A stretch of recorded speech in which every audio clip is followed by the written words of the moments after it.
Got, you can probably make them out there. They're not camping with me, I'm not camping with them, but my 2 daughters and 3 of their friends are all wild camping tonight as well, so I'm loaning them equipment and showing them where to go and helping them with some good wild camping practices, but they'll be staying well away.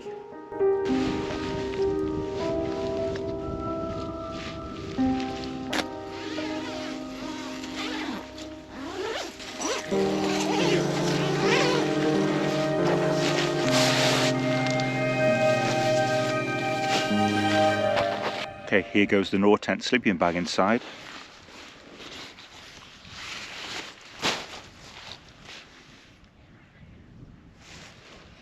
Perfect harmony. You would have seen I've just flown over to visit my daughters. They're in the MSR Tindheim. That's mine, of course, and it's probably the worst pitch tent I've ever seen, but hey, they're out here doing it and enjoying the environment and respecting it, so all good. It's Matt. This tent and this Nor tent Ling sleeping bag are actually in perfect harmony. Andy Wardle, hope you're watching.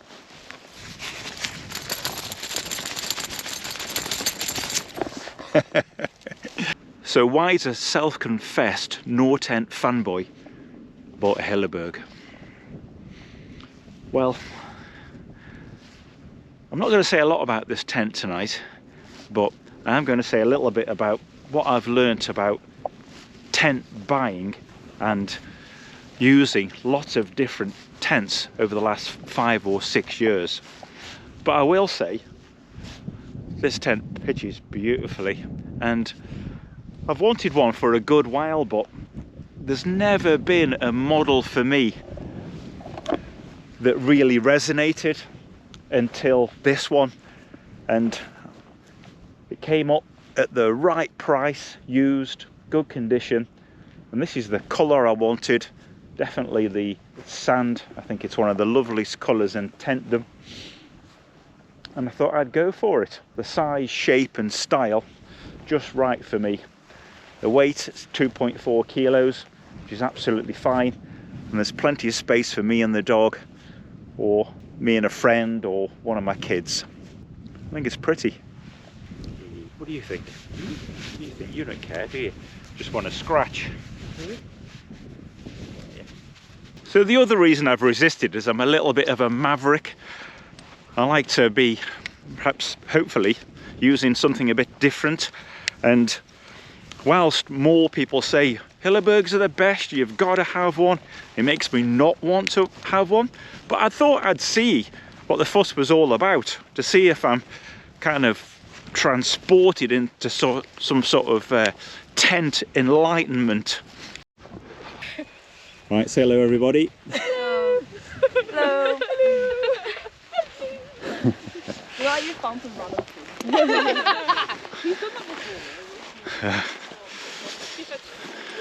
Yeah, they're a good crew. So they are sticking to the wild camping rules, camping high. We've arrived late, we'll be leaving early in the morning, we'll be leaving no trace, so all good practice. Though the thing is, the girls there, they don't care what tent they're in. All they care is about being in a beautiful place and having a good time with their friends, making some special memories. And to me, that is what wild camping is about. Now, you know, I'm a confessed gear freak, and I love my tents, stoves, mats, etc. I love experimenting and using different ones, but the tents that mean something to me are the ones that you make memories in and have a good time with people. and feel at peace.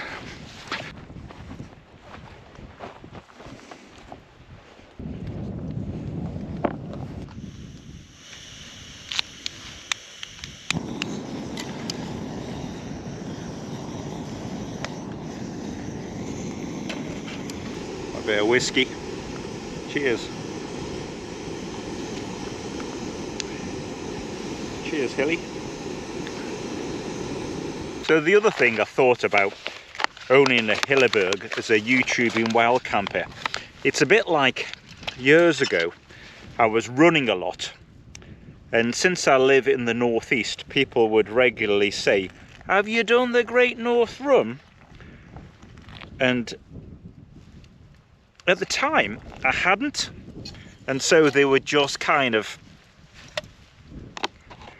go, dismiss you, and didn't really believe that you were a runner if you hadn't done the Great North Run.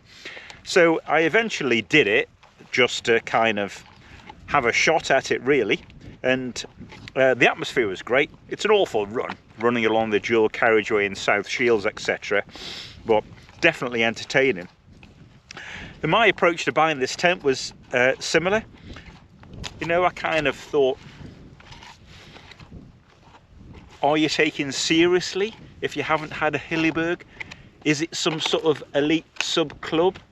And it kind of is, and it isn't.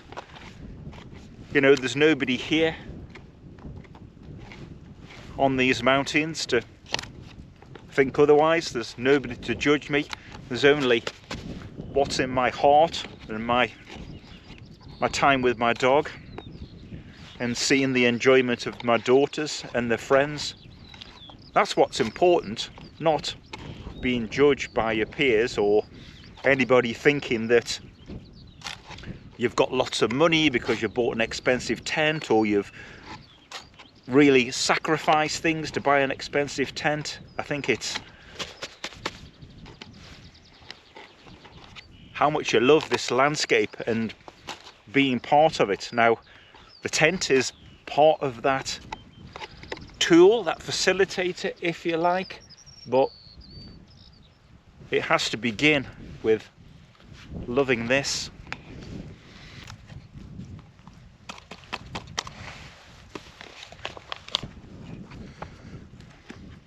I really enjoyed that. I don't know about you, but I'll have one of these and enjoy it, and then later on I forget which ones I like, and I'll buy them again and think, was this one I enjoyed? Well, that future Fellman Dave firepot chili con carne with rice, you like this, okay? Wild campers washing up. So yeah, this wasn't an easy decision buying this tent, and I've taken a bit of a foray into other tents like the Free Spirits ones. MSR I really like as well, the Tindheim 2 I've shown you tonight. And you know, I've used a lot of Nor tents, and the company's been really good to me, and I appreciate it, and I've definitely built up a loyalty to them. And I think their tents are absolutely outstanding. Their quality is second to none. And I think this has brought me to this little impasse with Hillebergs. Now, it's not the Hilleberg tents themselves, but sometimes I've struggled with comments that have come onto my channel from Hilleberg owners who've been very single-minded about this is the only kind of tent to get, and of course it's not. So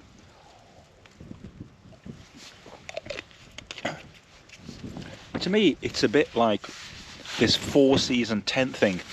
I don't think any tent is truly four-season. I think each tent has its own niche of conditions, number of people, the altitude that you're going to be on, the predicted weather conditions, the temperature, how much weight you want to carry. They're all niche. I would even go as far as to say that each tent is a 1 or 2 season tent. It's got a window. Now, I think tents like this have a broader spectrum, because you can really kind of like changed the ventilation, but they're still kind of like operating with a window of use. And that's the same with any kind of brand of tent that you use them as a tool that you might very much aesthetically admire and aspire towards and identify with, but at the end of the day it's still a tool for that opportunity. And so you might use one tent from one manufacturer and another tent from another manufacturer for those kind of conditions and that time, just like this tent suits what I'm doing tonight. I've got one of my favourite puddings now, Sainsbury's custard and some Rocky Road Lush. This combination of the Soto Fusion Trek with the Fire Maple G2 pot is like amazing. It's like instantaneous, really good. I'll be using the MSR switch. I've recently used more, but I like this when I've got the dog because it's low, nice and safe. One lump or two, sir? Awesome, this Rocky Road. It's got cherries in as well. Really good. Look at that.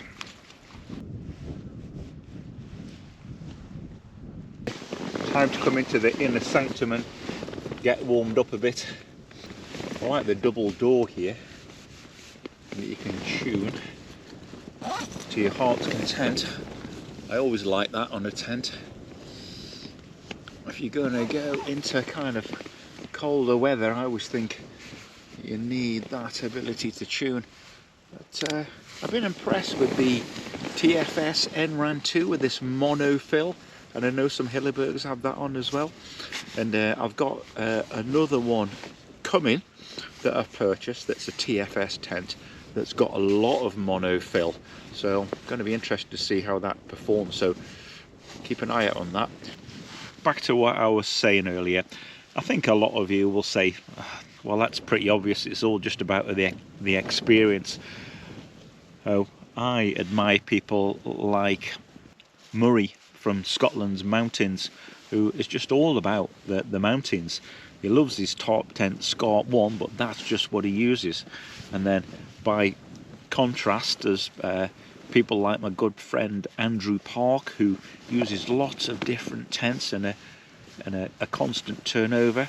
And I asked Andrew about his emotional attachment to them. How does he move on so much? And he didn't give me an answer. He just wondered about that. I'm sure he has an emotional attachment to the experiences, but I don't think his tents stick around long enough for him to form that. And that's where I'm getting a little bit confused, to be honest, because I tend to kind of like acquire new tents and don't move them on enough, and I definitely need to move some on now. I've got too many to use, and I'm getting a little bit diluted. So I'm sure there's lots of you out there that are like that with your number of tents that you have. How do you justify kind of keeping them out, or how do you decide to kind of like move them on? What are your criteria to saying, right, this has got to go? Is it just that you haven't used them for a while? I kind of wonder if she likes wild camping.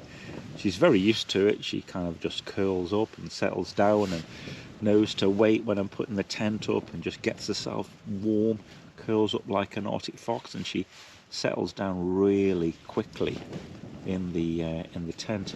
Sometimes I wonder if she thinks, oh, no, not another night in that cold flappy thing. I wonder what these are for at the bottom of the door. I haven't got a clue. It's alright, Tenfish, just something different. You're okay. Oh, Tenfish. So, what was that? Tenfish would like to formally apologise for not appearing in the last video, the wild camp in the TFS NRAN 2. He was suffering from, what was it? Fishnesia. Okay, we'll be back on track, aren't we?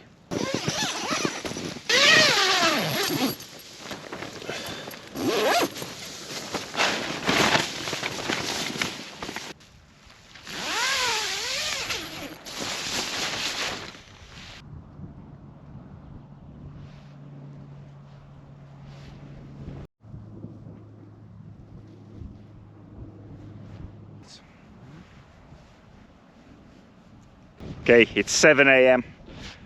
Time to get this down. It's been a lovely night.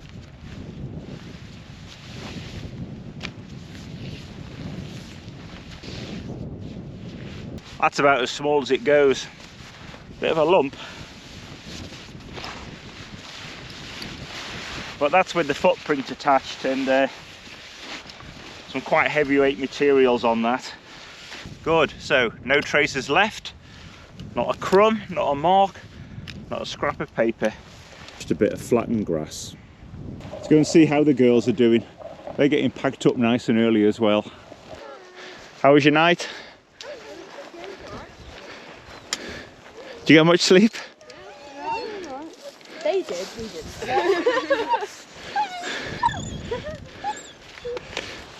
Had a good night.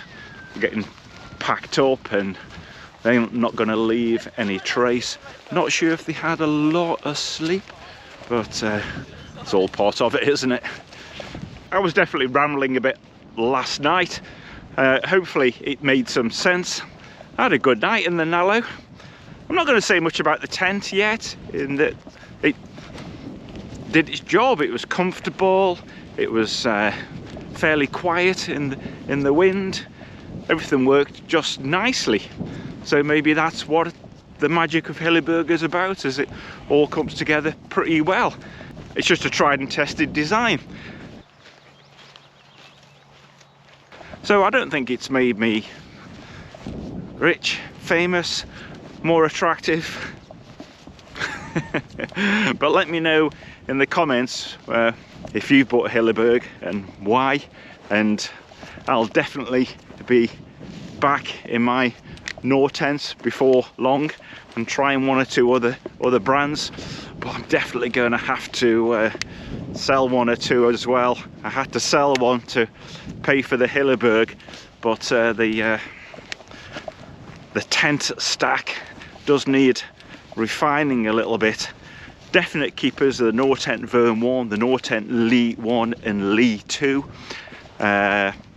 QU Stormstar, I'm not so sure about at the moment. A lot of people are shocked about that, but I'm not sure. This Nallo, I want to definitely get more use out of.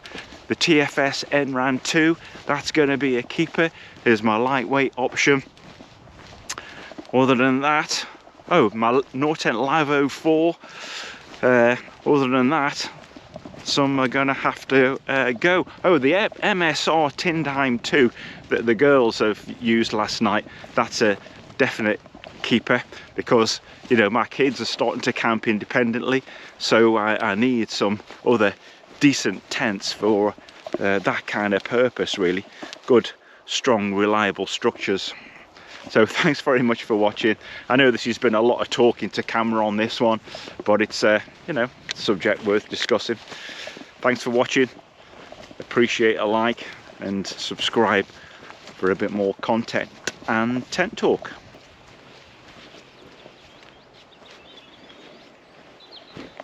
Some beautiful old yew trees here.